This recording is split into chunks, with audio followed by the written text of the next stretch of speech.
Hi guys. So just a quick one. I was going to go live, but I'm obviously working away. Here I am in the hotel. So just finishing up with a few clients I'm working with tonight. So just thought I'd put a video out. So we will go live and have that sort of interaction with you guys, but it won't be tonight. The hotel, I just couldn't get it to work, so that's okay. But we'll briefly touch on what we were going to in the live, and we'll touch on it again. So again, I'm Ben, and I'm the creator of Mindset First. Now, me myself, going through what I dealt with and changing. I tried changing the people, the environment. I changed everything, bar me, bar my outlook on life, the way I dealt with things. And I obviously didn't have the tools I have now through CBT, which is what I'm trained in, and now what I use, and other things that I've brought in to help people identify that those feelings and thoughts, no matter what they are, don't always have to follow the circle to the negative behaviors that we don't want, which will then lead back to the negative thoughts and feelings. We put tools in place. So I had a few of the same comments and messages come in about the fear of failure, and how could what we do at Mindset First help with that. And it can, because it's the same sort of process you go through in the negative thought spiral, is the fear of failure of something that you're going to do. So we'll just call that the fear of tomorrow's failure. So the first thing is, and again, whatever I say, I know it's a longer process than what I say, or it's a magical world when I say it. It takes time, it takes hard work, it's uncomfortable, it takes dedication, it's gonna be painful, because we're stepping out of our comfort zone and you're putting yourself out there to then fail, which is fine.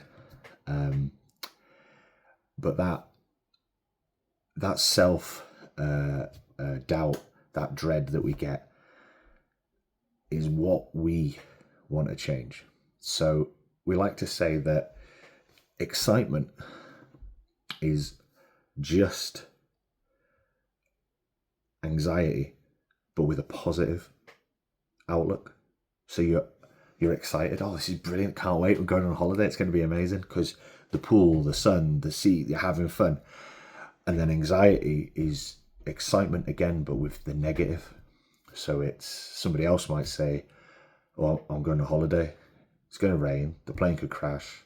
Could get in a bad room. Smell, everything. So then the anxiety kicks in.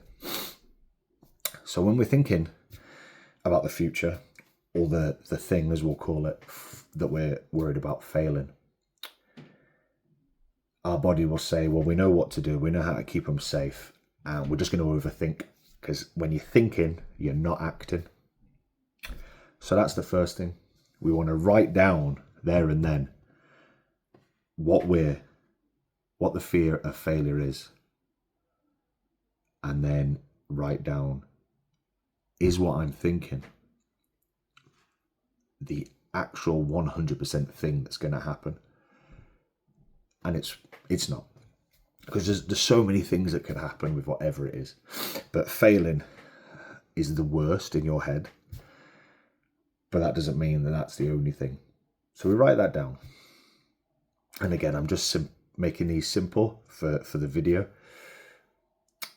And by overthinking, this is the second thing, by all this overthinking, by this dwelling, by this reliving, can I change the outcome? So all this stress, all this anxiety, depression, all this missing my life that I've got here, because I'm worried about something that hasn't happened because it's here. So I'm missing all this bit of the growth, the excitement, the journey, the training, the good stuff. Can I change the outcome? Will all this 100% mean that it will be a great outcome? No, it's not. So over time, again, it will be, well, not bothered about it then. I'll worry about that on the day, or I'll revise, rehearse, train now, because I'm gonna do it anyway. Because the third thing is the thing I'm about to do something I'm happily live without? I don't need it. And now, if you're putting in all this time and effort, blood, sweat, tears, it's definitely something you want to do. So there's other things that you can go over, but these are the first 3 things I ask people. And from that, then, through the session, we determine, our answers. But the body will rather, and that's action. So you've got the feelings and the thoughts, which is all that anxiety and negativity we've just gone over. But the outcome isn't not doing it, isn't crying, alcohol, locking yourself away, being mean, or whatever.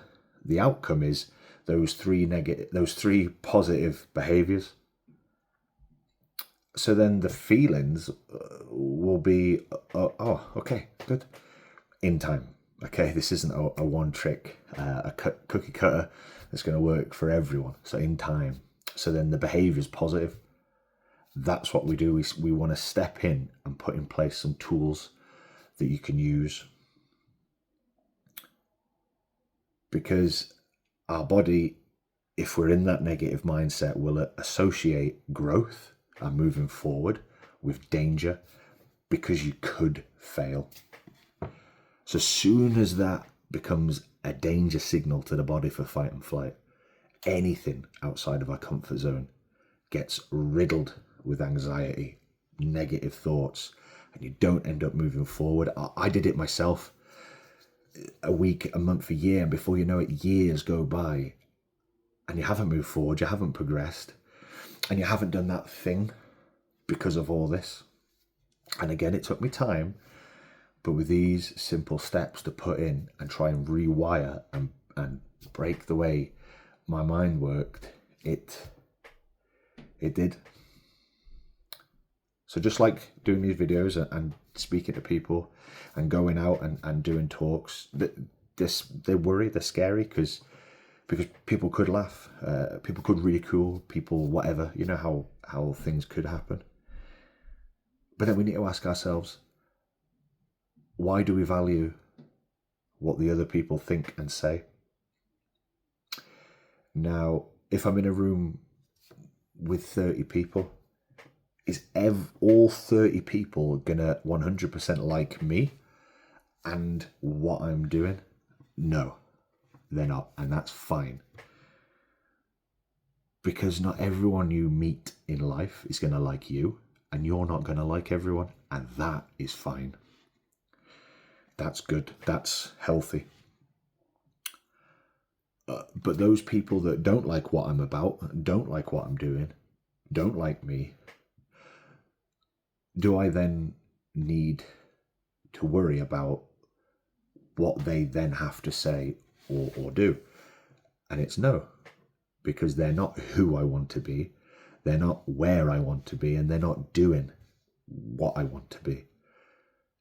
So therefore their opinion of what I am doing and of me holds no value over me.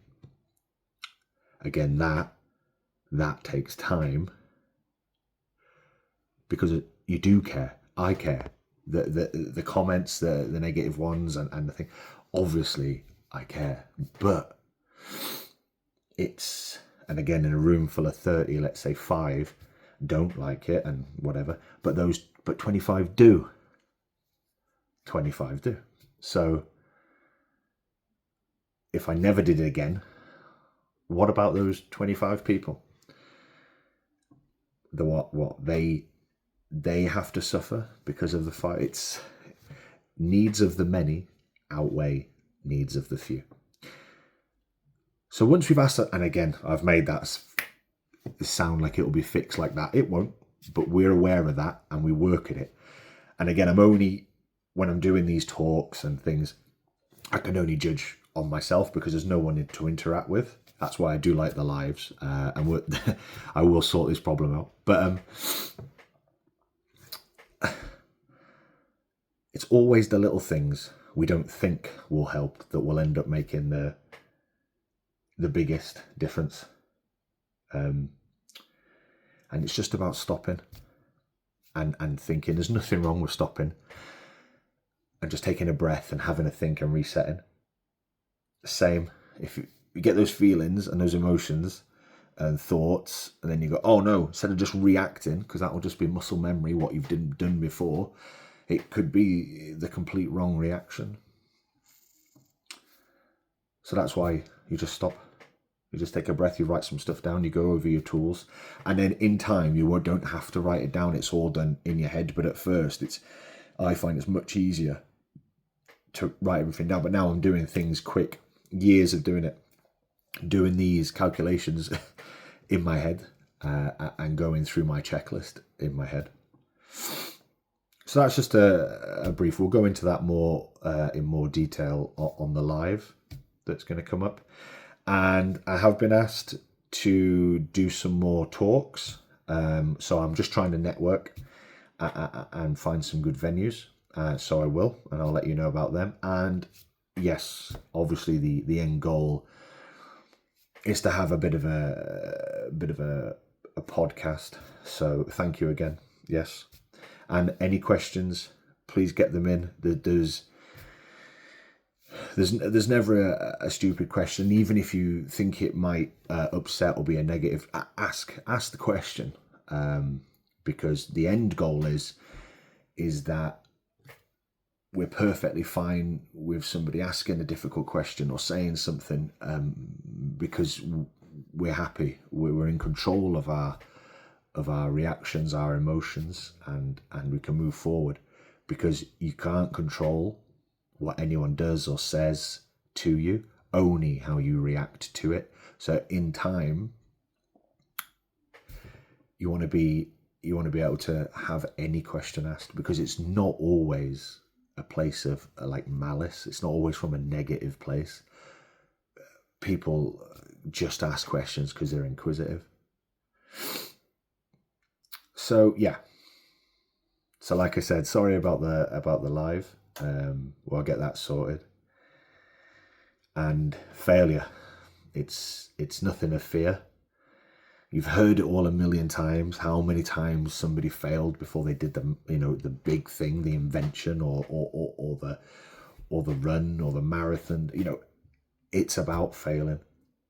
Life is about failing, because if you don't do something, you know what the outcome is. Yes, you're safe. It's nothing. But if you try, if you say yes, if you ask, if you move forward, you don't know what the answer could be, because it could be something amazing.